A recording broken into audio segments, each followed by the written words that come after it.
Olá, no episódio anterior do programa Urbanidade, você viu? O self-storage surge como uma solução para quem precisa guardar objetos que não cabem em casa.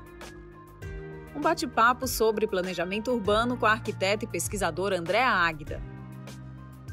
E como a arte tira o mobiliário urbano da sua rotina e transforma ele em algo mais acolhedor. O programa de hoje vai ser tão bom quanto o anterior. Esse espaço é nosso. O programa Urbanidade já começou.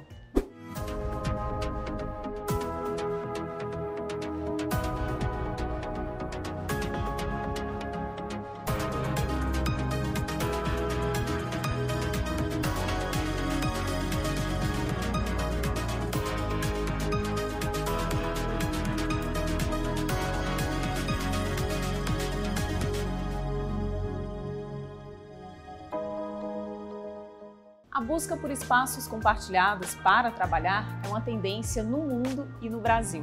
Você certamente já ouviu falar em coworking. Hoje vamos explorar e compreender a motivação das pessoas em não ter seu próprio escritório para dividir a mesa, o tempo e boas ideias. Em nossa entrevista à distância, vamos conversar sobre áreas verdes nas cidades com a pesquisadora e doutora em arquitetura e urbanismo Andréa Águida. E para começar, vamos ver como moradores têm superado os desafios da falta de estrutura para proteger um território chamado Poço da Draga. Pessoas que amam o lugar onde moram e lutam por ele.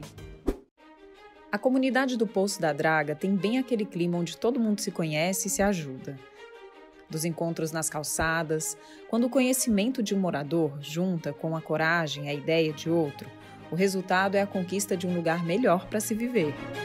E a história do Poço da Draga começa aqui, no primeiro porto de Fortaleza, a verdadeira ponte metálica, famosa Ponte Velha. Para a gente que mora aqui em Fortaleza, é a Ponte Velha. E eu estou aqui com o geógrafo Sérgio Rocha, que nasceu aqui e montou um mapa afetivo que conta toda a história do Poço da Draga. E o ponto de partida é aqui, né, Sérgio? Por que começou aqui? Um grupo de pessoas veio morar aqui, que eram embarcadiços, eram remanescentes da seca do 15, da seca de 1877, depois do 15, e aí formou o núcleo de habitações aqui no entorno dessa ponte, desse porto. E aí dentro da comunidade tem uma linha de trem. Então são 6 estações, a gente chama de estações. Aqui é a estação Ponte Velha. Antes de irmos para a segunda estação, ele pediu para mostrar o mapa afetivo. Chegamos na segunda estação, o que tem de história aqui pra gente? Pronto, a gente está aqui na estação Irmãzinhas. Por quê? Porque primeiramente aqui era o pavilhão Atlântico, que era um café que era destinado a dar suporte aos embarcadiços do porto. E aí como a ponte mudou, né, o porto mudou para Mucuripe nos anos 50, então o pavilhão ele fechou. Então o que houve nos anos 60 e 70? Fizeram uma delegacia, que tinha um delegado Venceslau, que dizia assim, quem vier para cá, fazer arruaça, a gente baixa o pau. Né? Que aí ficou também o nome Baixa Pau. Só que o nome Baixa Pau mesmo é por causa da cancela do Poço das Dragas, que era ali atrás da ponte, né, da Ponte Velha, que tinha um poço de água salgada que ficava uma cancela, e aí não sabiam dizer baixa cancela. Quando a última draga que cava a areia do mar passava a dizer baixa o pau. A terceira estação é a estação Cidal. Esse prédio aqui era um prédio que servia de estoque de mercadorias que vinham do porto, né, principalmente algodão, por isso que o nome é Cidal, C-I-D-A-L. E aí como o porto mudou, né, a ponte para o Mucuripe, né, nos anos 50, ficou um galpão abandonado. E aí no caso da arte aqui, é o Doug Grafite, que é um amigo de infância que também nasceu no Poço da Draga, e ele tem a sua arte, né, na cidade toda, e aí assim, é muito importante para nós esse prédio, né, e essa estação, porque é justamente um dos limites do Poço da Draga, que o nome da avenida é Almirante Tamandaré, mas nós do Poço da Draga conhecemos como Cidal, que vai não só aqui, mas vai até a Caixa Cultural. Chegamos à quarta estação, aqui, né, na Caixa Cultural, hoje Caixa Cultural. O que tem de história aqui? Bom, aqui é a alfândega, era a alfândega. Tanto que o porto, né, é aqui nessa avenida, que a gente chama de Cidal, que é a Almirante Tamandaré. Então, a Caixa é um outro limite do Poço da Draga e ela foi feita com argamassa de óleo de baleia, né? E aí ninguém se pergunta por que óleo de baleia. Ora, naquele tempo dos anos de 1890, 1891, 93, ela foi inaugurada em 93. Naquele período tinha a arquitetura inglesa aqui, trabalhavam com ferro, né? Então os ingleses tinham também, mantinham a sua hegemonia lá no Oriente, no Japão. E no Japão eles fazem muito argamassa com óleo de baleia. E aqui no Ceará tem uma praia chamada Praia da Baleia. E aí os antigos do Poço da Draga comentavam comigo. Serginho, meu avô dizia que teve um período aqui no Ceará, antes da alfândega, que é onde tinham muitas baleias encalharam lá na praia. E os ingleses daqui souberam e aí disseram, vamos aproveitar essas baleias que estão lá na praia e trouxeram para cá esse óleo e conceberam a alfândega. Aqui é a Estação Boris, que tem um prédio aqui antigo, né, que era a Casa Boris, e é um dos limites do Poço da Draga. Então, aqui tinha um corrente, que é um olho d'água que brota, que descia para cá, que formava o mangue do Poço da Draga, que é perto da horta. E aí dizem que é o trecho final da Porta do Pajeú, só que não é, porque era um corrente. Mas aqui para a gente esse trecho é importante porque tanto no passado, como tinha armazéns de estocagem do porto, né, que aqui no passado tinha isso e era importante para os moradores, como também foi importante no processo da feira, que empregou muita gente do Poço da Draga. Então, é um lugar importante para a gente, é um dos trechos também que dá entrada ao Poço da Draga. Chegamos à sexta e última estação. Por que aqui é o ponto final? Então, aqui a gente chama de Estação Galdines, é a última e sexta estação. E é muito importante o Poço da Draga porque é o limite da comunidade. É aqui onde tinha um trem, que passava o trem que vinha da Cidal. E nesse ponto é justamente o ponto em que tem um prédio da Cefaz, que é um prédio que é muito referência, porque tem um cartão postal que foi a primeira menção do nome Poço da Draga. Em 1930 já tinha um cartão postal com o nome Poço da Draga e ao fundo tinha o prédio da Cefaz, obviamente que a comunidade já tinha sido forjada antes desse 1930. Então, por isso que esse ponto é muito importante. É um ciclo que se fecha, né? E agora a gente vai conhecer um pouquinho mais do Poço da Draga. Eu estou aqui com a dona Marilac, que é uma articuladora aqui da região, né? A gente está em frente à casa mais antiga da comunidade do Poço da Draga. E aqui funciona uma ONG, né? Isso. Fala sobre o trabalho de vocês. É de sempre melhorar a nossa comunidade, o lugar onde vivemos. Nós trabalhamos aqui a cultura, a educação, a saúde, nós fazemos ações sociais na área da saúde e as outras ações nós vamos articulando com o pessoal conhecido, com o pessoal que vem visitar o poço, se apaixona pela área, porque aqui é um pedaço do céu para quem conhece. E quem vem para o Poço da Draga, passa 1, 2 dias ou até mesmo visitar, sempre retorna. A água do Poço da Draga é abençoada. Uma das iniciativas que o pessoal daqui se junta para fazer pelo bem de todos são as hortas compartilhadas. E o Michel é um dos responsáveis por cuidar dela, né? Como foi que vocês começaram a se organizar? Como é o processo aqui? Todo mundo ajuda? Sim, nós pega e aqui era meio sujo, cheio de mato e lixo, aí uma das donas da casa também pediu para limpeza e depois uma das filhas dela pediu para poder botar fazer dentro de umas capas de carcaça de geladeira a hortazinha, aí a gente pegamos e se ajuntamos. Falando também com a Marilac, aí todo mundo começou a vir, é muito bom, né? A gente fica aqui cuidando das plantas, todo mundo fica conversando também, cuidando. Por que uma iniciativa como essa é importante de ter aqui? Porque também está mais limpo, a gente está cuidando do local. É essencial todos estarmos unidos. Aliás, nós estamos todos dentro de uma comunidade. É essa luta da comunidade. É a melhora, é o crescimento, não só financeiro, mas como espiritual, como qualidade de vida.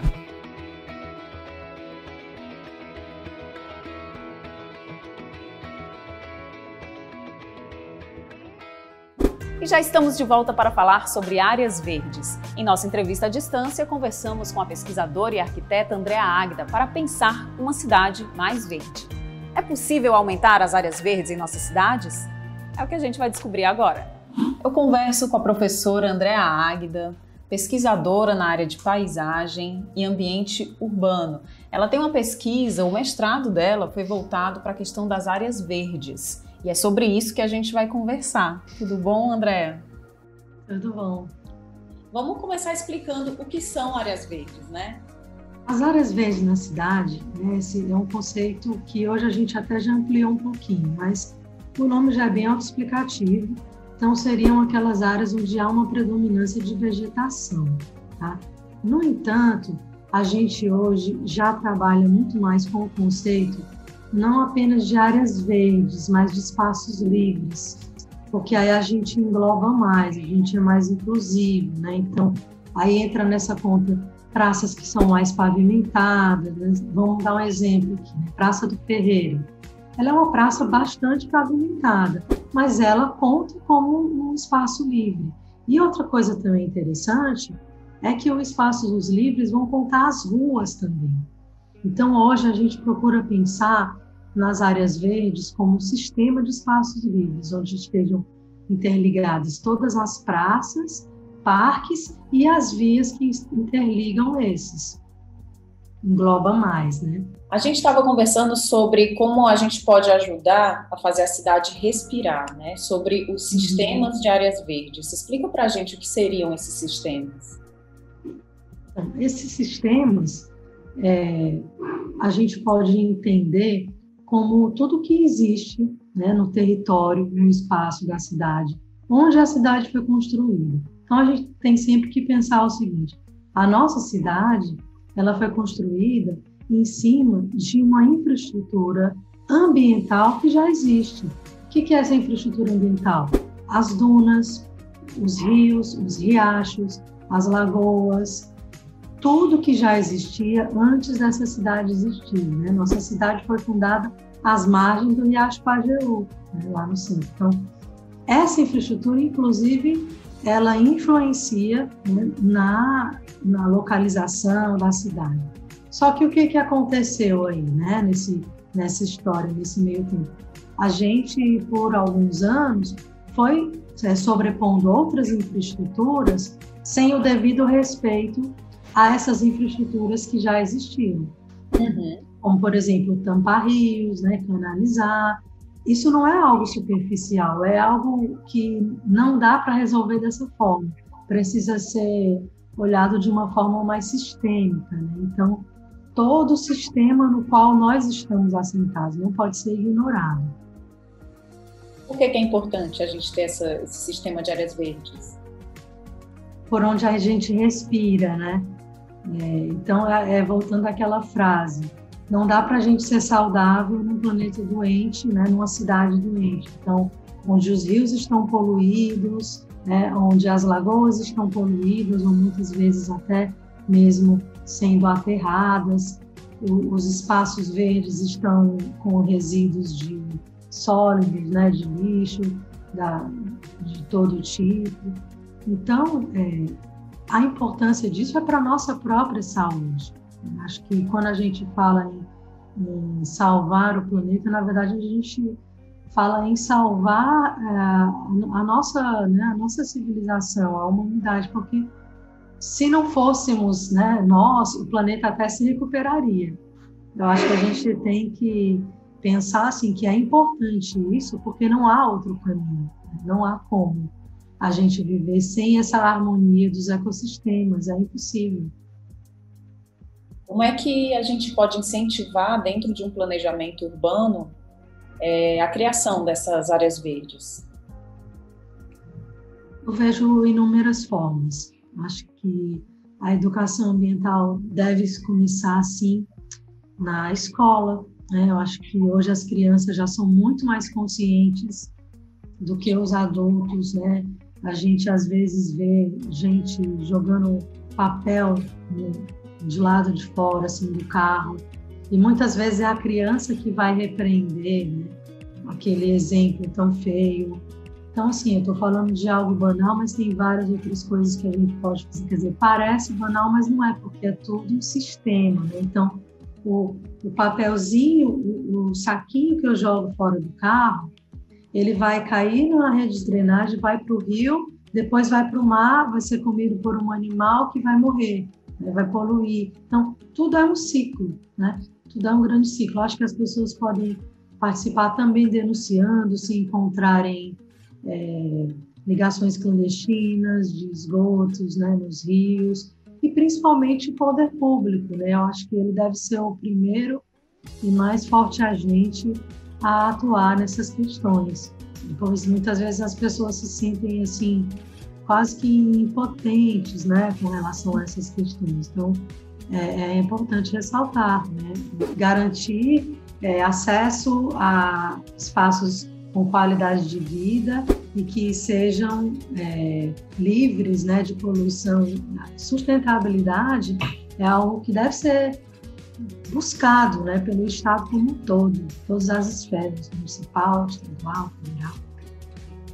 E a gente está conversando aqui sobre o meio ambiente, né, dentro das cidades, e a gente sempre pensa muito nessa questão das áreas verdes e esquece que nas cidades também tem água, né? Tem bastante água, tem rios, tem lagos. Fala da importância de cuidar dessa água que fica na cidade.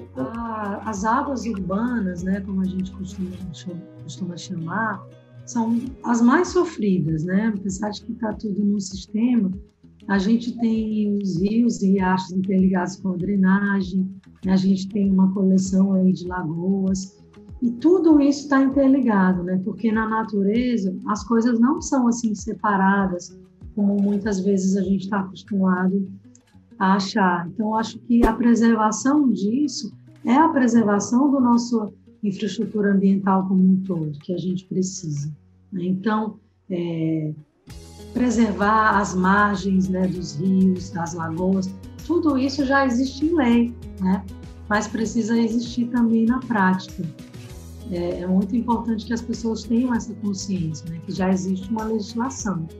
Muito obrigada por dividir com a gente o teu conhecimento, por trazer esse debate, né, ajudar a gente a trazer esse debate para todo mundo que está nos assistindo. Joia, eu que agradeço a oportunidade, né, de falar sobre um assunto tão importante que acho que todo mundo devia participar, sim. E pessoal, vamos cuidar da nossa cidade, pensar nela para ela ficar cada vez mais bonita e mais acolhedora. O que parecia distante da nossa realidade há algum tempo atrás, hoje é prática do mercado. O chamado coworking veio para ficar. No Brasil existem mais de 1.200 espaços compartilhados para trabalho. Por que será que estamos optando por escritórios assim? Vamos ver? Descolados, sustentáveis. Os escritórios compartilhados ou coworkings deixaram de ser apenas um espaço onde várias empresas e freelancers compartilham o mesmo ambiente de trabalho e passaram a ser verdadeiras comunidades. A Natália Dantas é nutricionista e acabou alugando uma sala aqui nesse escritório compartilhado, né, para atender os seus clientes. Exatamente. Faz um tempo que eu havia procurando, né?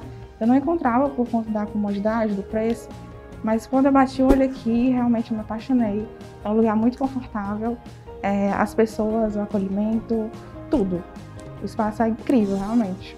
Acaba sendo então mais barato, mais em conta manter uma sala num ambiente como esse? Valeu por conta da estrutura, da localização, e realmente aqui é o meu consultório, então o acolhimento das pessoas aqui, tudo é incrível. E realmente compensa e acaba ficando sim mais barato por tudo isso. O ambiente descolado, ele acaba atraindo a clientela, seus pacientes, por ser um ambiente diferente? Aqui, principalmente, ajuda muito, porque eu trabalho com acolhimento. E aqui, na minha sala, tudo aqui remete a esse ar de acolhimento. Então, realmente, é o espaço perfeito para quem busca esse certo acolhimento. Nos escritórios compartilhados, geralmente as despesas e áreas comuns, como a cozinha, por exemplo, são divididas. Gente, o Igor é um dos sócios daqui dessa empresa de coworking e escritórios compartilhados. Como é que você define esse espaço?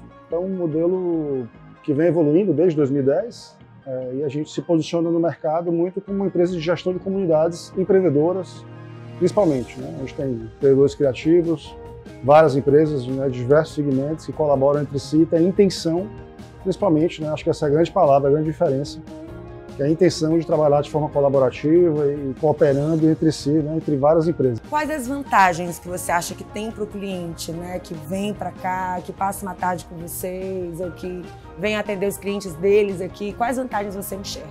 principal diferencial é que aqui você vai encontrar diversas empresas para você trocar negócios, para você trocar conhecimento, para que você troque amizade, você não se sinta só, que você promova no dia a dia, né? No encontro da esquina, do corredor, no cafezinho.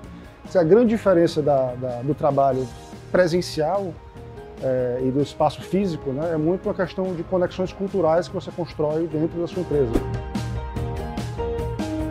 Os escritórios compartilhados trazem uma comodidade para quem precisa de um lugar para trabalhar, mas não pode manter o espaço fixo para o seu segmento. Na ponta do lápis, Lucas, no final do mês, você acha que acaba gastando bem menos do que se fosse ter realmente um escritório grande, uma estrutura grande?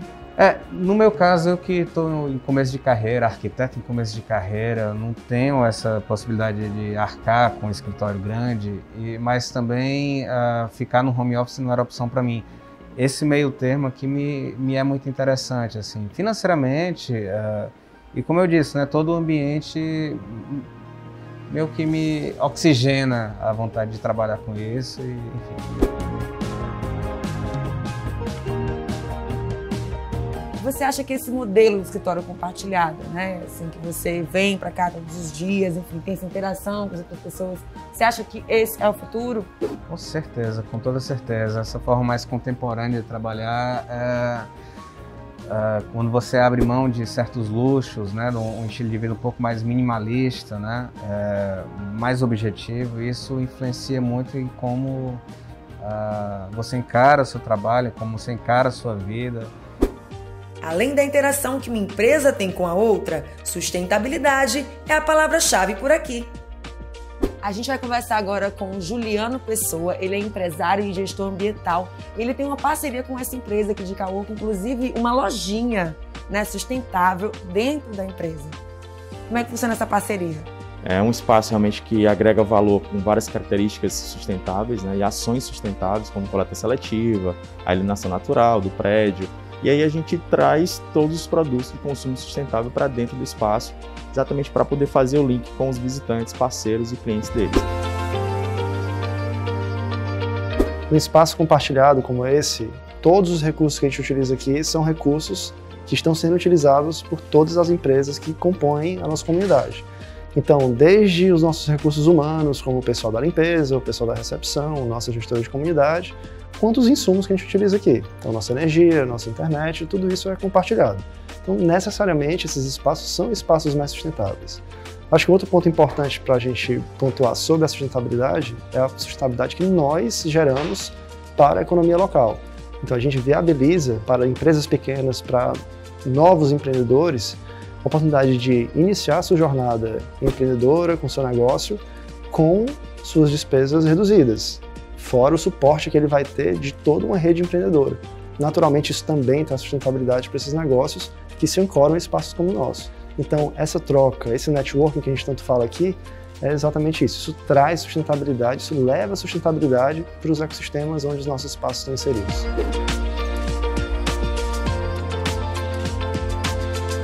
Hoje a gente opera um espaço de coworking que fica na Praia do Cumbuco. É o primeiro hub ecossocial do país. E a gente tem um espaço onde tem educação, onde tem práticas de sustentabilidade, a gente tem um ecoponto lá que funciona remunerando a própria comunidade local do Cumbuco pelos resíduos recicláveis que eles levam para lá. A gente leva educação, a gente leva acesso ao mercado, como eu falei, então as pessoas naturalmente, por estarem transitando em espaços como esses, elas falam de negócios, elas geram oportunidades de negócio e elas fazem negócio.